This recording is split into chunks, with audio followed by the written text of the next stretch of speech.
Well, prynhawn da, croeso cynnes I chi gyd. Good afternoon and a very, very warm welcome to you all to this special webinar that we have organised for our new ambassadors and old ambassadors, of course, and our partners also. Most of this webinar will be done through the medium of Welsh. Therefore, if you would like an English translation, then you will need to go to the bottom of your screen. You should be able to see that there is a globe icon and it will say interpretation. And you will need to choose the English option for the English translation. And I just deud hwnna eto. I'm going to switch into Welsh in a moment myself. So I'll just say that again because I can see a few others just joining us. Very, very warm welcome to you all. The majority of this webinar will be through the medium of Welsh. So if you would like an English translation, please go to the bottom of your screen right now and you'll see a globe icon and hopefully you will see interpretation underneath it, and please choose the English option. If there are any problems, please feel free to put some messages in the chat. Our IT guru Rob is here on hand behind the scenes to answer some questions because I'm sure I won't be able to help with anything technical of that nature. Okay, so I'm just going to switch into Welsh. Felly, croeso cynnes I chi gyd. Mae'n hyfryd weld gymaint ohonoch chi yn ymuno ni prynawn yma. Na I just gyflwyno fy hun a pawb sydd ar y sgrin. Felly, Angela Jones ydw I, rheolwr partneriaethau y Parc Genedlaethol. A mae gennym ni hefyd Catrin Glyn sydd yn swyddog partneriaeth y Rwyddfa yn y Parc Genedlaethol. A'n rheolwr llinell ni, pennaeth yr adran ymgysylltu a chyfathrebu Helen Pye. A wedyn mae gennym ni Claire Holmes a Mary Williams yn ymuno yn ni o Cymdeithas Eryri. A wedyn mae gennau bleser mawr I gyflwyno yn cadeirydd am y prynawn yma, Tracy Evans, sydd yn eistedd ar awdurdod y Parc Genedlaethol, ond yn hefyd y prif weithredraig o'r partneriaeth awyr agored. So, na I dosglwyddo I chi, Tracy. Diolch yn fawr, Angela. Croeso mawr pawb i'r 5ed cyfarfod, dwi'n meddwl, Llysgennad yn y blwyddyn dwytha. So mae gennym ni awr I fynd trwy 4 eitem ar yr agenda heddiw. And I just fynd trwy'r agenda'n sydyn cyn handwch chi drosodd yn ôl I Angela. So mae gennym ni 3 diweddariad heddiw. Diweddariad ar y gynllun Llysgennad, Eryri, a mae Angela am wneud hynny. A wedyn mae Mary a Claire o Cymdeithas Eryri yn mynd I rhoi diweddariad ar y cynllun gwirfoddoli blwyddyn yma. A wedyn I orffan I ffwrdd mae Helen am wneud diweddariad ar cynllun cyfarthrebu blwyddyn yma. A hefyd wedyn ar y diwedd fe gyda ni sesiwn holi ag atab. Ond croeso chi gyd defnyddio y chat box os oes gennych chi unrhyw cwestiynau fel mae'r cyflwyniadau mynd ymlaen. A wedyn o'n I trio ngorau I fynd trwy'r cwestiynau I gyd ag ymateb cyn gymaint a fedro ni cyn diwedd yr awr. So felly, ar y nodyn yna, Angela, na'i hand y drosodd yn ôl I ti. Great, diolch Tracy. A jyst gair sydyn a cychwyn really I ddeud diolch o galon I chi gyd. Mae wedi bod yn calonogol iawn I weld gymaint ohonoch chi sydd wedi dangos diddordeb yn y cynllun Llysgennad yma. Ac erbyn ddoe, mae 424 ohonoch chi wedi dod yn Llysgennad Efydd, 329 yn Llysgennad Arian, a 317 ohonoch chi wedi mynd the whole hog at y wobr air, sydd yn ffantastig, felly diolch o galon. Os ydych chi'n disgwyl adnoddau I cyrraedd chi yn y post, mae nhw ar y ffordd. Mae rhaid egluro bod ni yn wneud hyn yn manwl iawn, felly so dydy o ddim yn system automatic, mae pobl yn y swyddfa yn actually rhoi popeth at ei gilydd. Felly mae'n cymryd bach o amser, a please bear with us tra bod ni yn gweithio popeth allan, ond mae nhw ar y ffordd I chi. Dyn ni wedi cael llwyth o adborth gadarnhaol iawn ac mae'r modiwl ola am nawr, anyway be bynnag, yn gael ei lawnsio erbyn diwedd y mis yma, felly rhinwedd arbennig 6 cyfleoedd helaeth a hamdden yn y parc. Wedyn fyddwn ni wedi cyfro pob un o'n rhinweddau arbennig ni ac wrth gwrs y modiwlau gorfodol ar-lein. Dyn ni am adolygu nhw dros yr wythnosau nesaf, yn enwedig i diweddaru rhai ohonyn nhw ac y wybodaeth ynglyn â negeseuon ail-agor ar ôl Covid ac yn y blaen, a fydd Helen yn mynd trwyddo hwnna mewn mwy manylder yn nes ymlaen yn y sesiwn yma. Mae rhai ohonoch chi wedi ofyn sut allwch chi fod o defnydd fel ambassadors neu llysgennad i'r ardal, a dyn ni wedi cael cwestiynau diddorol iawn o rhai ohonoch chi yn Lloegr, un o'r Almaen a un o'r Unol Daleithiau hefyd, a dwi'n gwybod mae nhw yma heddi, so croeso cynnes i chi. Felly, wel, dwi'n meddwl un o'r prif amcanion hefo'r cynllun yma ydy bod o am lledaenu ein negeseuon craidd efo'n gilydd. Yn anffodus, dydy bod yn llysgennad ddim yn rhoi hawliau ychwanegol i ni o gwbl, a mae rhaid i ni gyd wrth gwrs dilyn y rheolau yr un fath. Ond dwi'n gobeithio mae'r cynllun wedi gadael i bobl teimlo yn fwy hyderus i ailadrodd rhai o'r storïau o'r ardal neu rhai o'r ffeithiau am beth sy'n wneud yr ardal yn mor eithriadol. Ac wrth gwrs rhai o'r negeseuon craidd am edrych ar ôl a warchod lle mor arbennig ag Eryri. Felly, be nesa? Wel, dyn ni am parhau i datblygu'r cynnwys o'r cynllun ac os oes unrhyw syniad neu syniadau hefo chi am sut i wneud hyn a be i gynnwys, fydd hynny'n ffab. Dyn ni yn bwriadu cael modiwlau ar rhai o'r flagship projects sydd yn mynd ymlaen yn yr ardal ar hyn o bryd. Enghraifft modiwl penodol ar y prosiect Carneddau ac un ar y coedwigoedd glaw Celtaidd sydd yn mynd ymlaen, ac hefyd dyn ni'n gweithio hefo Cyngor Gwynedd i wneud un ar yr enwebiad ar gyfer safle treftadaeth y byd UNESCO hefyd. Pryd bynnag mae'r amser yn alluogi ni i wneud faswn ni yn hoffi cynnig gweithdai a sgwrsiau ac ymweliadau safle hefyd fel rhan o'r cynllun. A dwi'n gwybod mae llawer ohonoch chi yn feddwl beth sy'n digwydd flwyddyn nesaf gan bod y gwobr fel petai yn rhedeg allan diwedd 2021. Felly, be dyn ni'n gweithio arno ar hyn o bryd ydy cynnig fel refresher module i chi fedru gweithio drwyddo fo, a wedyn fydd hwnna yn automatically diweddaru eich wobrau chi i gyd ar gyfer 2022. Ond dyn ni am gweithio allan yn technegol sut i wneud hynny ar y foment hefo'r cwmni sydd yn rhedeg y wefan.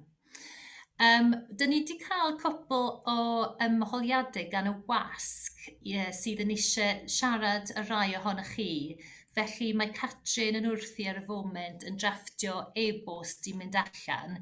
Amlwg, dyn ni ddim yn rhannu unrhyw un o manylion, wrth gwrs, data protection a GDPR yn pwysig iawn i ni.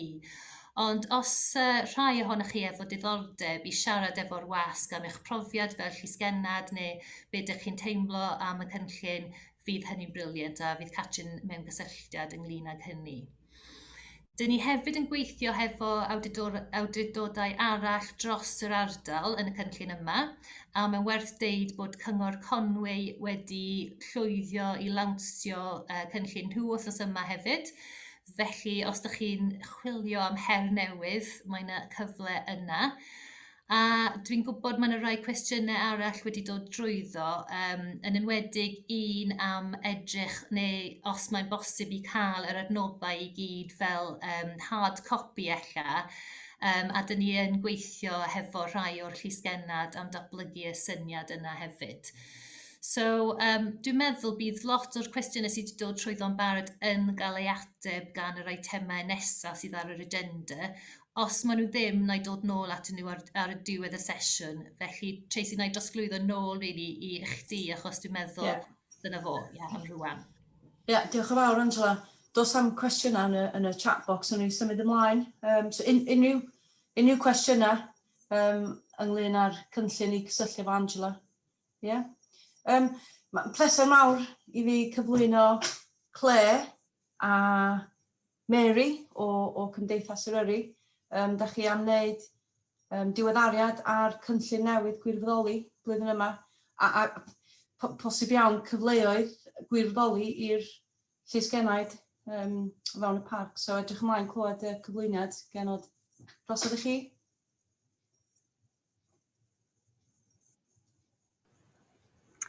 Hi, Mary Williams ydw i.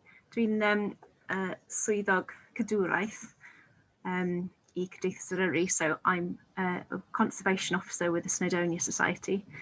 Ac allan, I'll speak mainly in English, so there's a break from having to use the translation. Last year, you may well have been aware, or may not have been aware, that there was quite a big volunteer project involving volunteers out greeting visitors who were flocking to the national park after the first lockdown.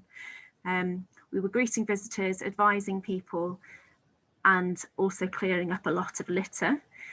And it's been decided to repeat that project this year, but make it bigger. So that's what I'm going to tell you about. So it's called Eryri, or the English name of this year is going to be Care for Snowdonia. So I'll just show you a little short presentation. I'll keep it very short, and afterwards I'll hand over to my colleague Claire, who will be saying a little bit more about the messages that we'll be wanting to share with visitors and everybody really this summer to keep people safe.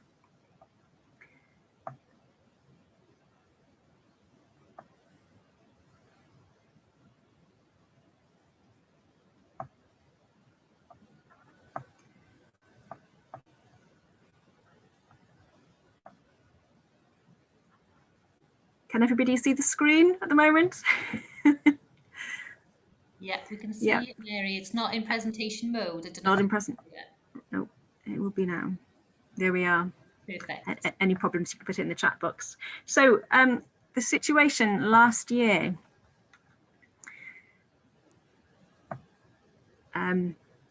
this is just one example of a picture of how busy it was last year. So this is from the Ogwen Valley. We had cars parked either side of the road quite often, since this was taken either in July or in August. So everything I'm talking about last year was in July and August last year. So even though there were car parks, there were more cars than spaces, so people parked on the road as well. So I've got some little points in Welsh and in English here. So it was very busy, and visitors who would normally have gone abroad came to Snowdonia. I think it's a bit hard to tell, but we think there's perhaps more people than usual. Certainly the number of visitors was squeezed into a smaller time frame, having been under lockdown conditions earlier in the summer. And the problems we had were people not knowing where to go, where to park, where the footpaths began, not really knowing what you need to get the mountain, or that it would be cold on top and things like that, not really prepared very well. There were plenty of people who were prepared very well, but because there were so many people, we did meet a lot of ill-prepared people, and unfortunately there was a lot of litter. So here are some of our volunteers on Snowdon last year. Looking happy.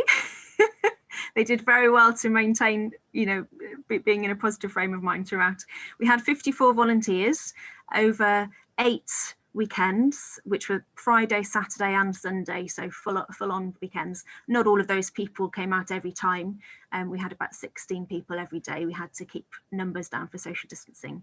And yes, they were there to give information to people, to just be a friendly, welcoming presence in case people did have a question. They could come and approach us, and of course clearing litter. I've written there, it was planned very quickly, but this year we're building on and learning from last year, and it should be even better. So the litter, we did cover a few areas. So we went, we had groups going through Llanberis, up the path to Snowdon, just as far as the halfway cafe. We had groups going in cars, stopping along at the car parks and laybys from Nantperis, Penygwryd, all the way around to the Crellin car park at the bottom of the Snowdon Ranger Park car park path, and in the Ogwen Valley as well, near Cymydwell. we had about 546 bags full of rubbish that we collected over that time, carrier bags full. But that was a shocking amount, particularly when people were picking up litter, say on a Saturday, and they knew that people had been to the exact same place on the Friday and cleared the area. So the litter seemed to be just kept coming. It was quite constant. This picture in the middle is of myself, actually. This is on the very last day. We had some of our volunteers walk right up to the top of Snowdon to bring down some rubbish that the Snowdon volunteer wardens had left there. So in addition to the Croeso project, Welcome Back project, which is what we called it last year, our 54 volunteers, there were also, of course, the Snowdon volunteer wardens who are out every summer on Snowdon, and they were bringing rubbish down as well. So what the number that I quoted there does not include the rubbish that they collected, apart from about 12 bin bags worth that they just could not possibly carry down. Every so often they had to leave some rubbish up at the Summit Cafe, and we cleared that away at the end. And you can see in the picture there, we also had, just to show that there was a lot of fly camping, people camping not in campsites without permission, and unfortunately scorching the grass with barbecues and leaving litter as well. So that was the situation last year. I apologise for the small writing here. This year, I'll speed up just to not take so much time. We're going to have an even bigger team, and it will be called Carry Eryri, or Care for Snowdonia. So we are really keen for lots of volunteers to come and help us if at all possible. It's going to be much bigger. It's going to be covering 12 locations this time, including the south of the park, at Cadair Idris and Llyntegid at Bala. And we're hoping to start at Easter, but it depends on coronavirus and regulations and permission to work together as groups outside. So the start date is not entirely, it's not definite yet because of coronavirus, but we hope to start as soon as possible after Easter, and continue right the way through to the end of September. So plenty of opportunity for you to get involved. We'd love local people to get involved. We'd love the ambassadors to get involved, because you've got the knowledge, you've got the skills, you'd be the ideal people to welcome people and to just make sure that people are safe. So the email address at the moment is, if you're interested, you can email Etta Trumper at the Snowdonia National Park email address there, as we will have a more streamlined way for people to register to volunteer for this, as much or as little as you want. And when that's up and running, that will be advertised. But for now, you can express an interest by emailing Etta. So thank you very much for listening, and I hope we can have some of your involvement.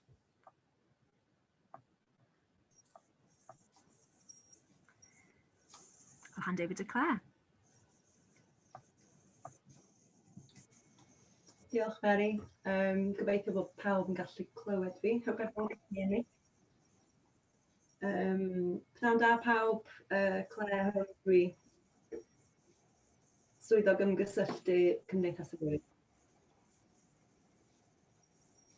I'm just going to share my screen so that you can see my presentation. I have been having laptop issues this week, so apologies if it cuts out. If it does, I'll freestyle, but hopefully this will be fine. Give it a couple of seconds to load.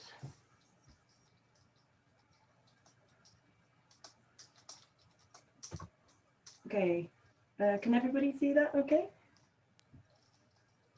We can see that, Claire, your sound is quite low. I'm not sure if you can turn it up a little, but we can hear you okay.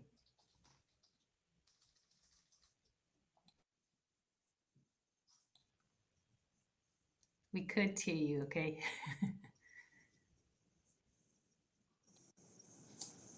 Can you hear me okay? Is that better?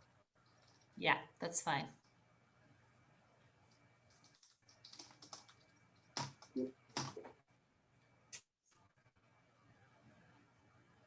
Hello.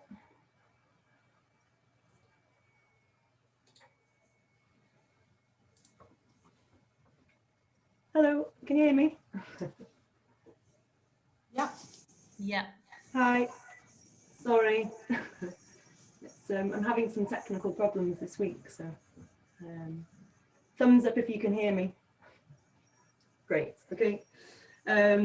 So yeah, the main aim of our campaign this year, as part of the volunteering and the messaging, is you know, to make this coming season as sustainable and enjoyable as possible for visitors and local residents, and minimise those impacts on the national park. We're going to be working with our partners at the National Park Authority, Snowdon Partnership, and we've received pretty generous funding from Welsh Government as part of this campaign. So hopefully I can. You know, we all know the importance of digital communications, especially you know, these days, this season. For better or for worse, we're seeing an increase of use of phones for information finding in the mountains, and we want to work positively with that and create a series of messages along a very specific timeline over the next season as part of Eryri, that will, you know, work within this trend to tackle the predicted rise in things like litter, you know, fruit peel. We found that a big problem, and waste, unfortunately, and things like fly camping, which Mary mentioned, is becoming more of an issue this year. Overcrowding on certain mountains like with Snowdon, and of course traffic and congestion. Last year, as Mary said, we had Welcome Back, and this year within Eryri, more of a focus on digital cross-platform communications, and we're working with a digital, you know, very consistent and targeted messaging through the season at the peak times like Easter, half term, and the summer holidays, to convey useful information to people, and with a real kind of positive slant, because I think that's, we know that that's the best way to really communicate with people. We want people to enjoy their time in the national park and to respect the nature and also the people that live here. Yeah, so, you know, we don't know what the situation is going to be at Easter, but as Helen said in a meeting recently, we think it is going to be busy of what the kind of situation will be regulation wise. So what we're going to be doing is putting out lots of messaging with regards to planning ahead, and hopefully, you know, people will be then clicking through from the social media that we're putting out to our website, which will have more information for people. Yeah, our handles are there if you're interested. Please jot them down or find us, because we'll be putting out lots of information through our social media channels, and we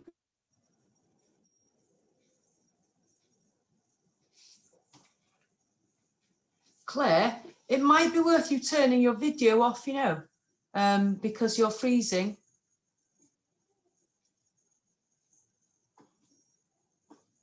Did you mind?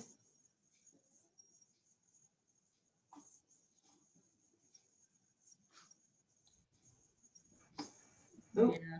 hello. Yeah. Are you back with us, Claire? Hi, sorry. Yep, I'm here.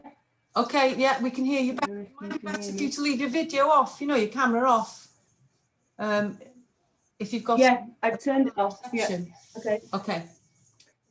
I'm not sure how much of that you heard, but yeah, the main point is, you know, jot down our social media handles and get sharing once the material starts coming out, because it will very soon. And of course, you know, to make a difference, it's working together that's going to be this.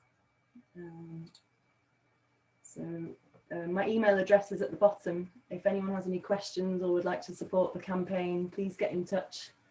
And yeah, if you see our volunteers out in the mountains over the summer or the spring, give them a nod of support, take a picture and share, and keep sharing those messages across your platforms. And yeah, I think that's my bit said. So hopefully caught most of that. Diolch yn fawr. Thank you. Diolch yn fawr, Claire. Diolch yn fawr iawn i ti. A diolch yn fawr iawn, Mary, diddorol iawn. Dwi'n gwybod yn hyn blwyddyn dwytha oedd y cynllun yn llwyddiannus dros ben, o'na lot o adborth positif iawn gyn pobl lleol, y gwirfoddolwyr a hefyd yr ymwelwyr, so cynllun da iawn. A falch I glywed bod o'n mynd I cario ymlaen blwyddyn yma a bod yn fwy hefyd. So, gret. Cyfle da I pobl heddiw arwyddo I fyny a gwirfoddoli. So, cysylltu efo Mary a Kate. Mary a Claire, sorry. So, da chi wedi rhannu'r handle. Mae yna un o ddau cwestiynau'n dod trwodd yn fama. Mae yna rhywun yn byw yn Oxfordshire yn gofyn sut sy'n nhw'n gallu helpu efo'r cynllun. Mae lot o cwestiynau'n dod I fewn yn fama wan. Sut sy'n nhw'n gallu helpu yn Oxford? O'n I mynd I ddod I fewn ar hwn, Tracy, achos nes I weld y cwestiwn yna a meddwl, dwi'n gwybod.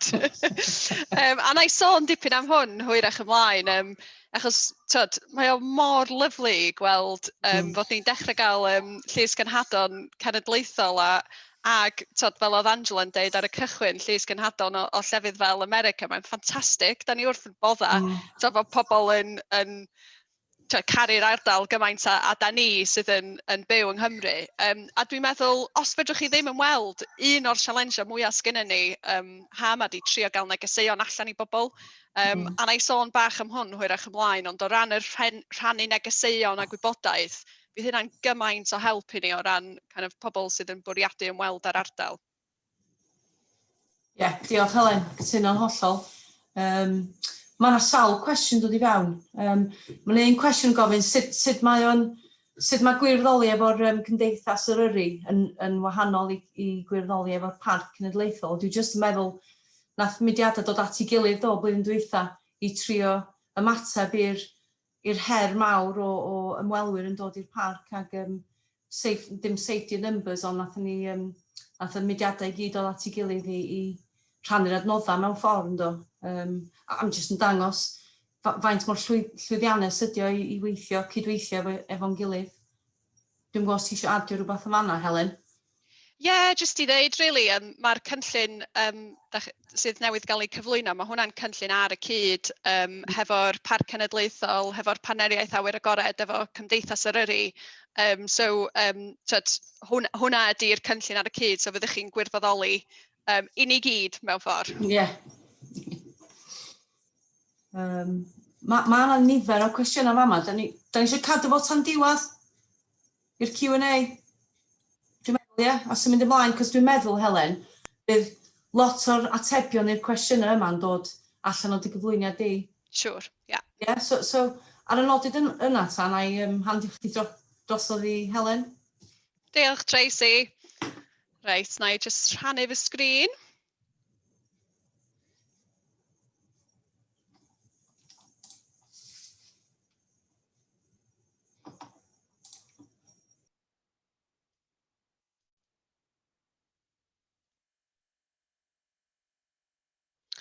Ga I just checio fo chi'n gallu gweld hwnna?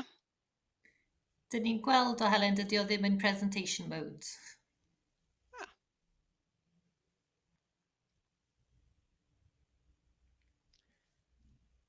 Trio eto.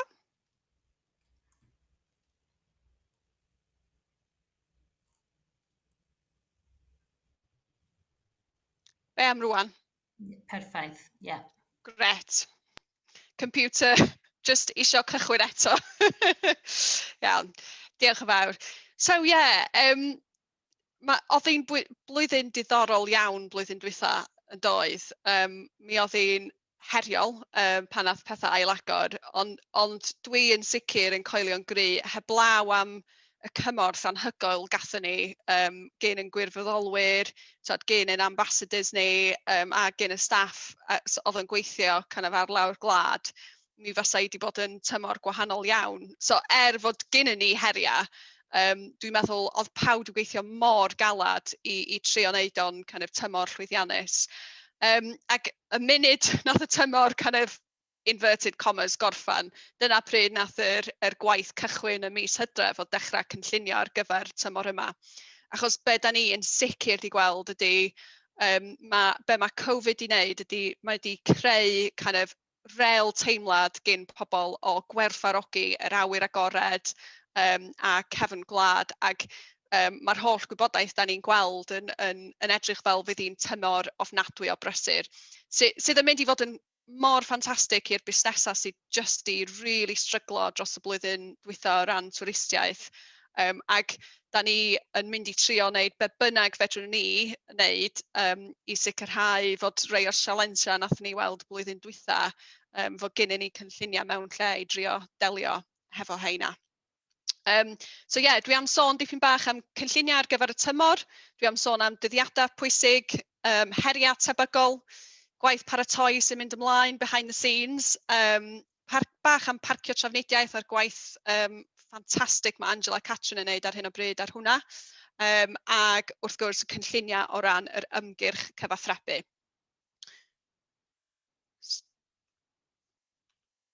Oh.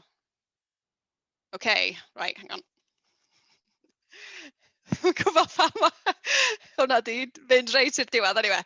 Da chi wedi gweld y presentation i gyd rwan, so no surprises. Okay, so dyddiadau ar gyfer y tymor. So mae hwn just yn kind of gosod allan dipyn bach ynglyn â pryd da ni'n disgwyl i bethau cychwyn a ballu. So mae hwn yn kind of cynllun o ran yn cyfathrebu ni, ond mae o'n relevant i bethau eraill hefyd. Felly, yn barod, da ni wedi cael newidiadau yng Nghymru o ran y rheolau Covid. So, ar mis Mawrth 13, nath ni symud o aros yn adra i aros yn lleol. Wedyn mae Llywodraeth Cymru yn mynd i wneud adolygiad arall dydd Gwener yma. Ag be maen nhw wedi deud fod nhw am adolygu ydy potentially fydd y rheol aros yn lleol yn symud yn fod pobl sy'n byw yng Nghymru yn gallu trafeilio o gwmpas Cymru, a'r potensial fydd llety sydd yn self-contained yn gallu agor o'r 27. Da ni ddim yn gwybod os fydd hynny'n digwydd eto, mae o yn amlwg i lawr i bedair data, ond dyna yn sicr be da ni'n paratoi ar gyfer o. So, fyddwn ni yn hunan ddim yn gwybod tan y dydd Gwener pan mae'r datganiad yn cael ei wneud beth sydd wedi benderfynu, ond mae rhaid i ni o leia cael cynlluniau mewn lle ar gyfer be da ni'n disgwyl i ddigwydd. Just nodyn bach hefyd, mae cyfnod pyrda yn cychwyn i rei kind of technical i ni. Be mae hyn o'n golygu ydy, achos fod ni'n mynd i cyfnod o etholiad, mae o'n golygu mae yna limitations o ran pa gwybodaeth sydd yn gallu cael ei roi allan, ac fod rhaid i ni fod yn ofalus fod o ddim yn dod o draws yn political o gwbl. So just nodyn i chi ar hwnna, really. A wedyn mae gwyliau pasg yn amlwg yn dod i fyny yng Nghymru, so wsos nesaf ymlaen am pythefnos, ac hefyd mae Lloegr yn mynd i fod yn symud ar y 29, be sydd wedi cynllunio'n Lloegr ydy fod nhw'n symud o rheol aros yn lleol, aros adra i rheol aros yn lleol. Mae'r ffactorau yma i gyd yn neud i ni feddwl potentially fydd wsos nesaf yn reit brysur, so da ni'n rhoi cynlluniau mewn lle ar gyfer hwnna. Mae o'n neud o'n anodd iawn i gyfathrebu oherwydd mi fydd, mae 70% o'n ymwelwyr ni fel arfer yn dod o Loegr. Mae tua 500 arall yn dod o'r Alban a tua 300 yn dod o Iwerddon. Ac ar hyn o bryd, yn amlwg, da ni'n trio cyfathrebu hefo gwahanol cynulleidfaoedd ynglyn â rheolau gwahanol. Ac o ran Lloegr, wsos nesaf, fydd pobl ddim yn gallu trafeilio ymhellach nag yn lleol, ond dwi'n meddwl be da ni'n disgwyl ydy mae pobl di laru gymaint ar y rheola, mi fyddwn ni yn gweld lot o ymwelwyr yn dod o Loegr hefyd, so mae hwnna'n potentially mynd i creu bach o challenge i ni. A wedyn yn symud ymlaen, fydd gwyliau pasg yn Lloegr yn cychwyn ar y cyntaf, ac mae non-essential retail yn Nghymru i fod yn agor yn hwyrach ymlaen yn mis Ebrill hefyd, ac o'r Ebrill yr 12 yn Lloegr fydd pobl o'r un teulu yn gallu mynd ar gwyliau yn y Deyrnas Unedig. So mae hwnna'n rhoi bach o picture i chi o pryd da ni'n disgwyl fydd pethau'n wirioneddol dechrau prysuro yn Eryri, a mae'n cynlluniau ni o ran gwaith on the ground a gwaith o ran cyfathrebu yn kind of gweithio gwmpas yr dyddiadau yna. So da ni ar hyn o bryd yn yr kind of phase negeseuo 0, ydy be da ni'n galw hwnna, ac essentially be mae hynna'n golygu ydy da ni'n gweithio ar just cyfathrebu negeseuon Llywodraeth Cymru o ran y rheola Covid, ac yn rhannu negeseuon ynglyn â be da ni'n neud i baratoi ar gyfer y tymor. Ac mi fyddwn ni ar ryw bwynt yn symud i phase 1. Da ni'n meddwl, mae'n anodd iawn gwybod pryd fydd hwn, a mae'n reit sensitif o ran trio cyfathrebu efo gwahanol cynulleidfaoedd a rheola, ond dwi'n disgwyl fyddwn ni'n dechrau mynd i fewn i hwnna tuag at diwedd wsos yma yn reit kind of ofalus a wedyn yn kind of full blown o'r mis Ebrill ymlaen. A fyddwn ni'n cadw chi yn y loop ynglyn â kind of pryd mae'r dyddiadau yna'n yn fwy sicr hefyd. A mae werth nodi hefyd, mae gen Croeso Cymru cynlluniau ar y gweith hefo ymgyrch addo cenedlaethol sydd yn really annog negeseuon o kind of edrych ar ôl Cymru a cefn gwlad a falle. Mae'n ymgyrch really lyflu. Ac mae Cyfoeth Naturiol Cymru, DEFRA ag Natural England, maen nhw'n gweithio ar ymgyrch cod cefn gwlad hefyd, so fyddwch chi'n dechrau gweld gwybodaeth o hwnna'n dod allan yn fuan. So dyma bach o kind of syniad o'r timescale da ni'n chwarae fo ar hyn o bryd a'r sialensia ar ran kind of trio cyfathrebu heb gael y neges anghywir ar draws i gwahanol bobl.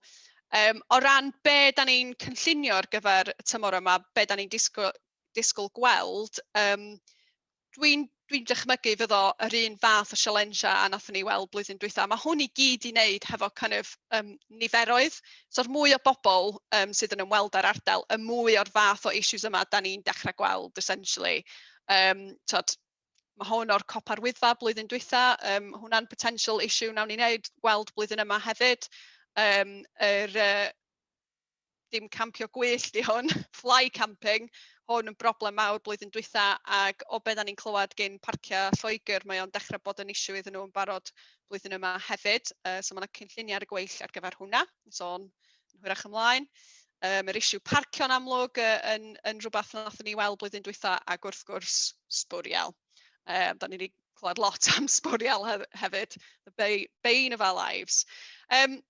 So, o ran cynlluniau ar gyfer y tymor, yn amlwg hein di'r kind of prif issues sydd gennym ni delio fo, ac da chi wedi clywed, da ni'n mynd i fod fel Parc Cenedlaethol yn cydweithio hefo Cymdeithas Eryri a'r Partneriaeth Awyr Agored ar y cynllun gwych gwirfoddoli. Os oes gennych chi amser i roed i hwn, mae o'n cynllun ffantastig. So dwi mor falch o pawb nath helpu ni blwyddyn dwytha, nath o wneud gymaint o wahaniaeth i'r Parc Cenedlaethol o ran y sbwriel, ond hefyd y gwybodaeth oedd pobl yn gael allan yna. So diolch yn fawr anferthol i'r pobl nath gwirfoddoli ar hwn blwyddyn dwytha hefyd. O ran parcio, mae yna cynlluniau hir dymor ac mae yna cynlluniau yn y byr dymor hefyd. So just o ran y byr dymor, mi fydd pre-booking yn Pen y Pas yn mynd yn fyw ar Ebrill yr 8fed. Tan hynny, fydd pobl yn medru parcio'n Pen y Pas, ac o'r 8fed ymlaen fydd yr pre-booking yn cychwyn. Mae hwnna just o ran yr amserlen da ni wedi gael yn gweithio hefo Trafnidiaeth Cymru. So da ni'n gael ei mewn lle mor fuan a da ni'n gallu. So mi fydd yna lot o wybodaeth ar hwn ar gael yn yr package. Mi fyddwn ni'n anfon allan, na i sôn dipyn bach am hwnna wedyn. A da ni hefyd yn mynd i fod yn rhoi mwy o buses ar hefyd. So da ni bod yn trafod hefo Cyngor Gwynedd a Cyngor Conwy. Felly mi fydd yna buses bob chwarter awr yn rhedeg i fyny lawr y pas o Llanberis a Nant Peris. A mi fydd yna hefyd buses ychwanegol yn ardal Ogwen hefyd. Felly, ar penwythnosa yn ystod yr gwyliau ysgol, mi fydd yna buses yn rhedeg bob awr ar y penwythnosa o Fangor i fyny i Ogwen. So, da ni'n gobeithio fydd hynna'n bach o help. Yn yr hir dymor, neu o ran y cynlluniau crand mawr, mae Angela a Catrin yn gweithio ar hyn o bryd o ran parcio trafnidiaeth. Maen nhw wedi bod yn gweithio drwy'r geia i ymgynghori hefo cymunedau lleol. So hwnna oedd yr cam cynta yn y proses o trio gwella'r parcio trafnidiaeth yn yr ardal. Oedd trafod hefo cymunedau lleol ynglyn â beth sa'n nhw'n licio gweld yn digwydd a beth fysa'n defnyddiol iddyn nhw. Felly mae'r gwaith yna newydd orffen.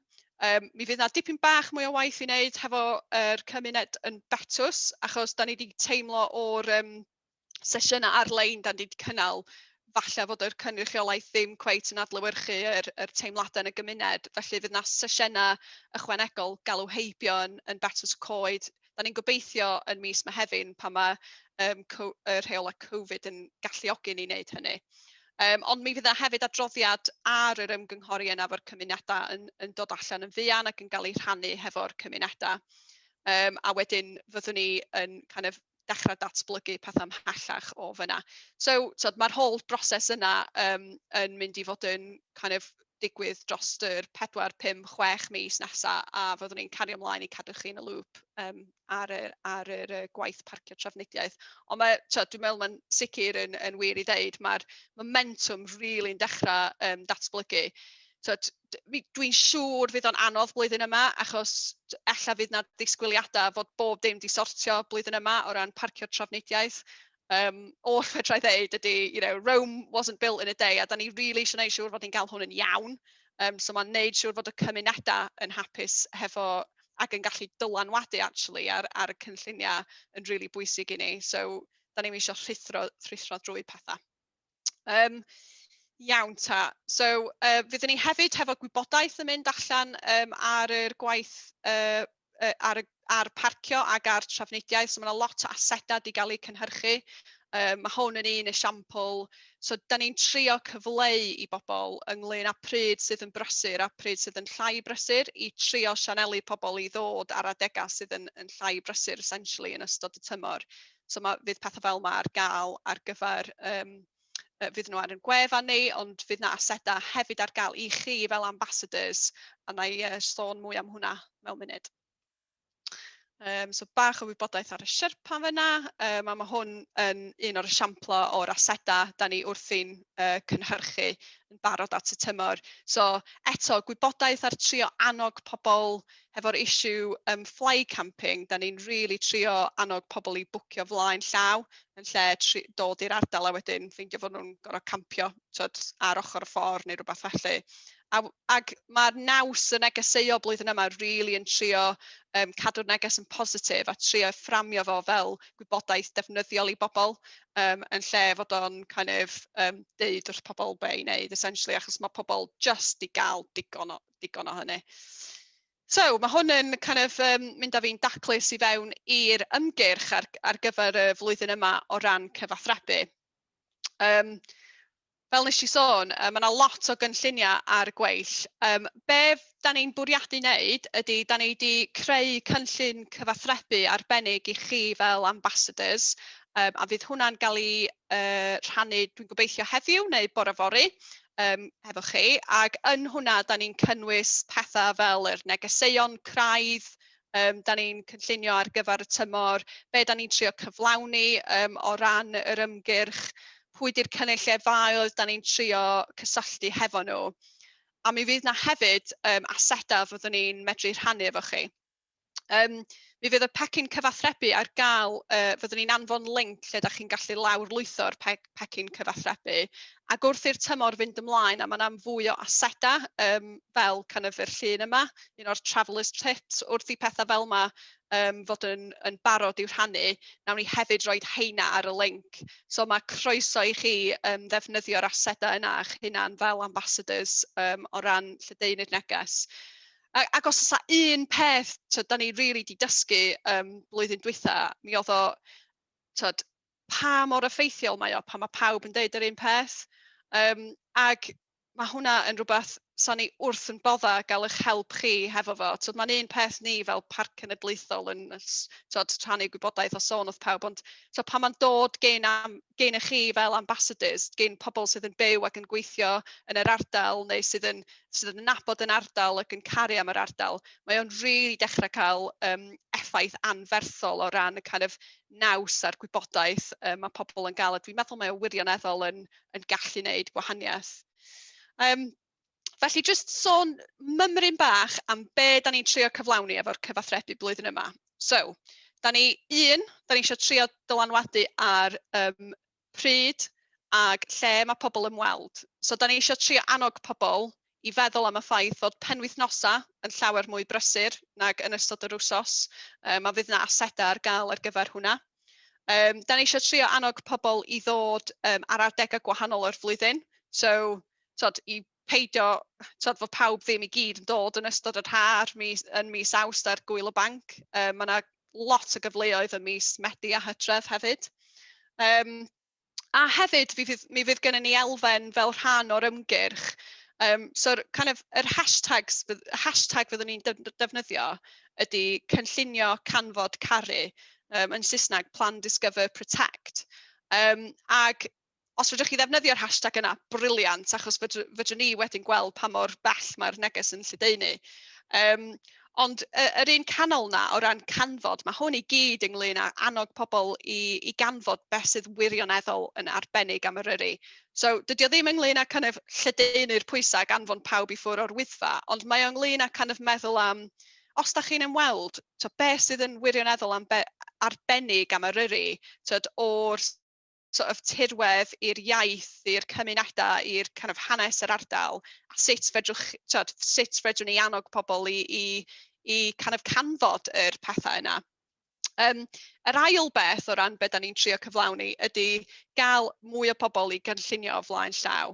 Os rydyn ni'n gael pobl i gynllunio o ran lle maen nhw'n aros dros nos, so peidio meddwl fod nhw'n gallu kind of campio ar ochr lôn, annog pobl i ddefnyddio meysydd pebyll ac yn y blaen, bydd hwnna'n gwneud gwahaniaeth anfarth, dwi'n meddwl.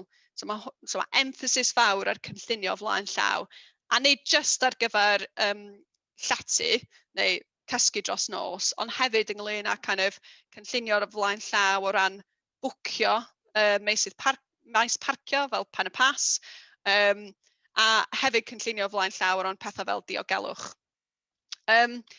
Ag y trydydd peth da ni eisiau trio cyflawni ydy'r neges yma ynglyn â kind of sut mae pobl yn ymweld ar ardal, sut maen nhw'n ymweld ac yn wneud siŵr fod nhw'n kind of edrych ar ôl yr ardal ac yn gwarchod yr ardal pan maen nhw'n ymweld. So trio gael pobl i sylweddoli ar y potential impact mae twristiaeth yn gallu gael a sut fedrwn nhw fod yn rhan o'r ymateb i hwnna yn lle yn rhan o'r broblem, ond mewn ffordd really positif.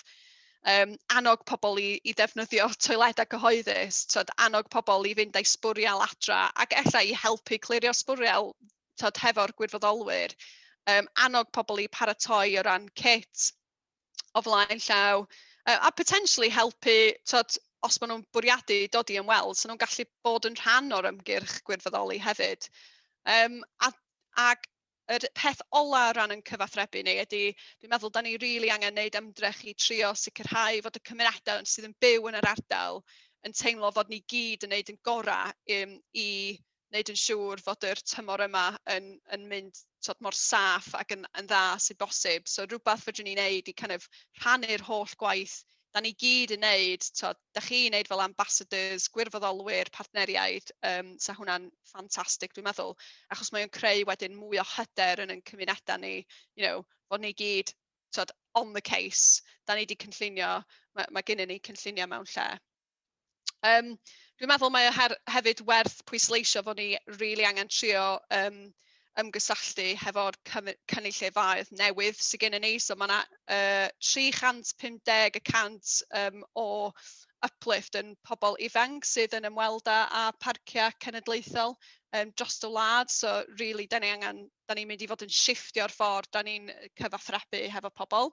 A defnyddio lot mwy ar ffynonellau fel Instagram. O ran y negeseuon craidd ni, mae hwn yn, na i just cael mynd drwy hwn yn sydyn iawn, ond dwi wedi sôn amdano fo bach yn yr amcanion, really. So y negeseuon da ni'n trio gwthio ydy bwcio flaen llaw, paratoi o flaen llaw, Yr ail peth ydy meddwl am pryd i ymweld, pryd i'r amser gorau i ddod, ydy o'n ystod yr wsos, ydy o kind of tu allan i'r tymor, i osgoi yr adegau brysur, edrych am rhywbeth gwahanol a kind of canfod beth sy'n arbennig am Eryri ac edrych ar ôl y tirwedd a'r ardal. A fel nes I sôn, fydd na lot o asedau ar gael I chi. Mi fydd na rhai yn cael eu rhyddhau yn ystod yr kind of wsnosa nesa, a wedyn fydd na tranches pellach yn cael eu rhyddhau yn hwyrach ymlaen yn y tymor. A dyna ni. Diolch yn fawr iawn. Mae hwnna'n bach o whistle-stop tour, ond dwi'n fodlon iawn cymryd cwestiynau gyn pobl yn yr Q&As. Diolch. Diolch yn fawr iawn I ti, Helen. Lot fawr o gwybodaeth y fanna I rhannu efo pawb. Dwi wedi bod yn trio mynd trwy'r y chat box I trio hel y cwestiynau, ond dwi'n meddwl bod ti wedi ateb lot o'n nhw fel ti'n mynd trwodd. Mae un cwestiwn yn gofyn efo'r gorsaf tywydd ar Hafod Eryri. Ydy hwnna'n mynd I gael ei ail sefydlu blwyddyn yma? Ti'n gwybod am pwy sy'n gyda'r ateb hynny? Ie, oedd e'n linked i'r app, Catrin? Ie, ti'n gwybod yr ateb? Ie, mae Rhys Welden yn warden newydd ni, yn warden y gogledd newydd. Mae o'n arwain ar hyn wan, so mae yna gynlluniau bod yr orsaf yn gweithio nôl enni a gobeithio I fydd o'n linked efo'r app. Gret, diolch, Catrin. Mae yna sawl person yn gofyn hefyd yn yr chat function sut fedrith nhw fod yn rhan o'r gwahanol cynlluniau yma. So, Angela, chdi ydy'r prif pwynt? Ie, fi di anfon e-bost fi at rhai bobl yn y chat yn meddwl yn barod ynglyn â'r cynllun Llysgennad fi neu Catrin. Okay. Please, croes y cynnes. A wedyn fel oedd Mary and Claire yn deud, naill ai nhw neu Eda ar gyfer y gwirfoddoli. Ond ie, dewch I fi neu Catrin a allan ni gyfeirio bobl at y lle iawn. So ie, croes y cynnes. So dwi'n newid disgyfro'r Q&A box yma hefyd. Wel, nes I dyleo, sorry, pwy bynnag oedd o, cwestiwn, fel accident, sorry, nath rhywun ofyn yn y Q&A box, ble fydd y pre-booking ar gyfer pen y pas yn unig? Sorry, nes I dyleu'r cwestiwn. Ydy, just pen y pas mae o am y tymor yma. Oedd na bwriad I drio wneud o yn Ogwen hefyd, ond dydy o ddim wedi gweithio mewn amser. So, newn ni weld ac addasu yn ystod y tymor a weld sut mae'n gweithio yn pen y pas. So, ie. Gret, diolch, Angela. Fedrai'n gweld mwy o cwestiynau? Sorry, just ar yr cwestiwn yna oeddech chdi'n deud, Tracy, ar sut mae pobl yn gallu helpu. Mae'n mynd yn ôl at be o'n i'n sôn am y blaen, a dwi'n gwybod oedd yn Llysgennad newydd ni o America, Donald, oedd o wedi sôn ynglyn â gofyn ynglyn â sut sa'n gallu helpu, a potentially mynd I gobeithio ymweld ym mis Tachwedd, ac oedd Ingrid I gofyn hefyd, sydd yn byw yn Oxfordshire, ynglyn â sut fedrith hi helpu. Ac ie, be bynnag fedrwch chi wneud I helpu lledaenu'r kind of negeseuon dwi newydd sôn am, fyddwn ni'n rhannu'r pecyn ac yn rhannu'r asedau. Mae hwnna'n mynd I fod yn... Dwi'n gwybod mae'n teimlo fel da chi ddim yma ac ddim yn gallu physically helpu, ond o ran gael y neges na allan I bobl, mae o wirioneddol yn wneud gwahaniaeth I ni. So rhywbeth fedrwch chi wneud I helpu o ran hynny, da ni'n gwerthfawrogi o'n anferthol. Mae yna cwestiwn arall yn dilyn hwnna, Helen.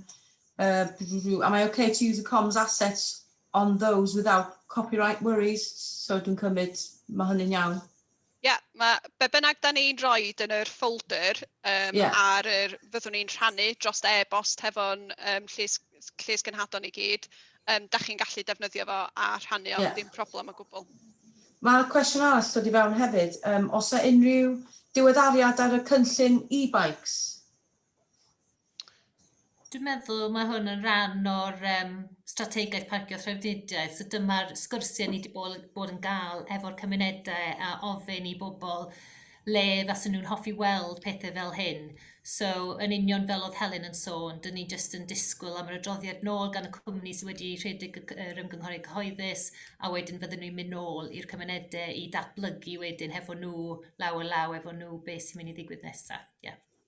Oes unrhyw timescale ar hynny, Angela? Dyn ni'n disgwyl yr adroddiad wythnos nesaf, so erbyn diwedd mis Mawrth. So, ni wedi rhoi yr amserlen i'r cymunedau ella y hydref fasa amser da i mynd nôl i gweithio hefo nhw i dechrau datblygu.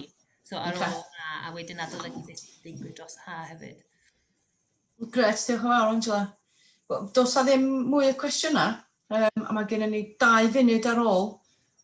Tracy, dwi jyst newydd gweld cwestiwn gen Miriam Gwyn ynglyn â bwcio'n lleol, ie? Neu book direct hefo'r busnes.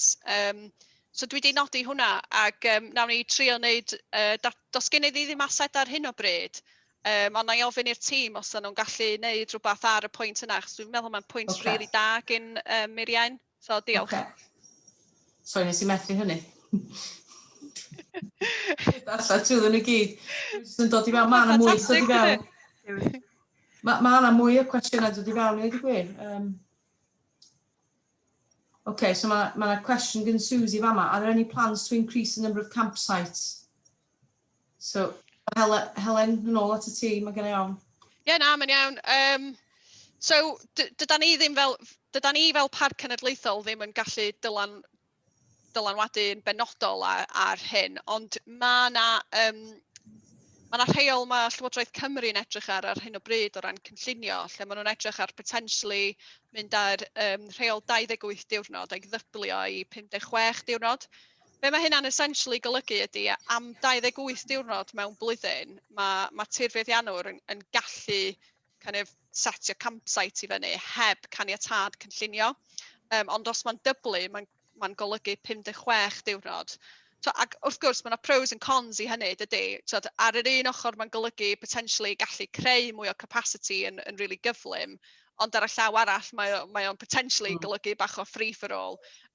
So, da ni'n ymwybodol o hynny, da ni'n kind of cadw golwg agos ar beth sy'n digwydd, a dwi'n meddwl fydd o'n bach o mater o ymateb wrth i'r flwyddyn mynd ymlaen. Da ni'n gweithio'n agos iawn hefo Cyngor Gwynedd ar hyn o bryd i trio sicrhau os mae yna issues yn codi yn ystod y blwyddyn yn tymor fod ni'n cydweithio ar heini. A da ni mwy na disgwyl fydd na, a mae gennym ni cynlluniau eraill mewn lle hefyd. So, os oes gennych chi unrhyw concerns, please newch chi gysylltu ar hwnna. A mae fydd lot o'n asedau ni eto yn trio canolbwyntio ar yr issue yna. Dydy'r rheol 28 diwrnod ddim yn applicable i motorhomes, just werth nodi hynna, just i pebyll. Diolch, Helen. Mae yna cwestiwn arall hefyd gen Susie yn gofyn, many people are not aware of mountain walking other than yr Wyddfa. What can we do to encourage people to visit other mountains in Eryri? So, eto, Helen. Mae hwn yn rhan o'r elfen disgyfr da ni'n sôn am, so'r canfod. Da ni just, ac newch chi weld yn yr gwybodaeth da ni'n rhannu hefo chi, mi fydd na kind of negeseuon ynglyn â sut da ni'n bwriadu cyfleu hynny. Ond da ni angen bod yn really ofalus fod o ddim just yn symud y problem. So be da ni wedi gweld dros yr blynyddoedd o rheoli ymwelwyr ydy os da chi just yn kind of anfon pobl i rwle arall, os dydy'r is-adeiledd ddim mewn lle i gallu kind of dal y pobl yna, mae o wedyn yn symud y broblem ac yn creu problem mwy. So fod yr is-adeiledd ar y Wyddfa ddim yn ideal, so, mae o'r is-adeiledd gorau sydd gennym ni yn Eryri, ac yn sicr mewn ardaloedd eraill dydy'r is-adeiledd ddim yna. So, da ni ddim necessarily eisiau just anfon pobl i mynyddoedd eraill, ond mae yna cyfleoedd dwi'n meddwl i annog pobl i ddarganfod am wythnos yn lle diwrnod, kind of y gwahanol pethau sydd yn arbennig am yr ardal. Dwi'n meddwl fydd hynna'n helpu efo dod â mwy o fydd i cymunedau lleol, i fusnesau lleol, i arweinwyr awyr agored. Gres, diolch, Helen. Dwi ar y Q&A box ar hyn o byd, so na i aros ar hynny, cyn symud yn ôl at y chat box, mae yna ddipyn yn dod i fewn. Mae yna un amdan llefydd parcio YHA.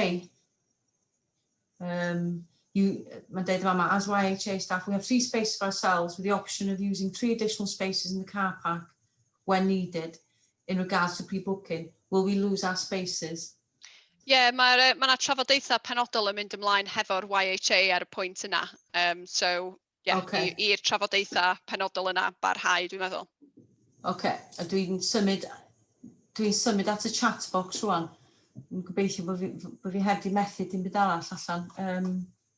Ti'n neud y dda, Tracy? Fedrai'm ddarllen. O, ddim yn sydyn anyway. You mentioned the various... Okay, so my question, Mama, you mentioned the various campaigns to be progressed, including those such as fly camping. What distinction, if any, will be made between this and responsible remote wild camping by outdoor professionals? Digwydd bod, da ni wedi bod yn trafod hwn efo pobl fel y BMC ag hefo mountain training hefyd, a mae o'n pwynt really pwysig. Felly, i chi fod yn glir, o ran rheola campio gwyllt, mi ddylsa rhywun sydd eisiau campio'n wyllt gael caniatâd yn dechnegol gen y tirfeddiannwr. Does a ddim hawl i campio'n gwyllt o ran tir mynediad. Does a mond hawl i gallu fynd i gerdded i dynnu lluniau ac yn y blaen. Ond yn amlwg dros y blynyddoedd, mae yna lot o arweinwyr awyr agored a pobl sydd yn mwynhau y mynyddoedd. Mae wedi digwydd yn informally beth bynnag. Be fyddwn ni'n neud tymor yma ydy bod yn really glir ac yn defnyddio yn reit glir y term fly camping, achos i fi mae o'n reit amlwg fod yna gwahaniaeth mawr rhwng y ddau gweithgaredd yna. Mae campio yn y mynyddoedd yn bell o'n unlla, yn rhoi dy pabell i fyny wrth iddi nosi ac yn gadael cyn y bora, ac fod neb yn gallu gweld dy weld di yn hollol wahanol i'r llun nes i ddangos yn gynharach o pobl efo tent anferth Glastonbury style, sbwriel yn bob man, reit wrth ymyl llyn. Dydy'r ddau beth yna jyst ddim yn debyg. Ac pan da ni'n sôn yn gyhoeddus am fly camping, dyma be da ni'n golygu. Ac mi ddylsa'r ddau peth ddim gael eu cymysgu, really. A dwi'n gwybod blwyddyn dwythaf rhai pobl yn concern fod y Parc Cenedlaethol yn trio stopio pobl rhag campio'n gwyllt. Ond dwi eisiau gwneud yn glir iawn na'r issue o fly camping da ni'n trio taclo. Yn anffodus, dos a ddim rheola cenedlaethol lle mae pobl yn gallu wild campio, ond mae o'n digwydd yn anffurfiol, dwi'n dall hynny. Ond pan da chi'n clywed ni yn gyhoeddus yn deud, os da chi eisiau campio yn y Parc Cenedlaethol, mae rhaid i chi gael caniatâd gen y tirfeddiannwr. Dwi eisiau chi ddall na trio cyfathrebu efo cynulleidfa reit penodol yda ni, sef y cynulleidfa sydd ddim yn dall y cod cefn gwlad, a mi fyddwn ni'n defnyddio'r term fly camping pam da ni'n sôn am hynny. So dwi'n gobeithio fydd hynna'n helpu ateb y cwestiwn yna, Tracy. Diolch yn fawr, Helen. Mae'n un arall hefyd gyn John, just point gyn John, dwi'n meddwl, Helen. Mae'n cadw llygad ar ochr polisi cynllunio. Mae sawl llefydd yn dileu pitches pabell i creu lle mwy o carafanau a lodges ac yn y blaen. Os oes unrhyw concerns o ran problemau cynllunio, please newch chi gysylltu hefo ni hefo'r manylion am issues penodol. Okay, so dwi'n ymwybodol o'r amser, da ni wedi mynd drosodd 6 munud. Be fedrwn ni'n neud fel nathon ni o'r blaen ydy hel yr cwestiynau i gyd, a unrhyw peth da ni heb di ymatab, fedrwn ni gyrru allan efo gwahoddiad i'r cyfarfod nesaf, ie? Dim problem allan ni safio'r chat a mynd drwyddo nhw am ateb. Dim problem.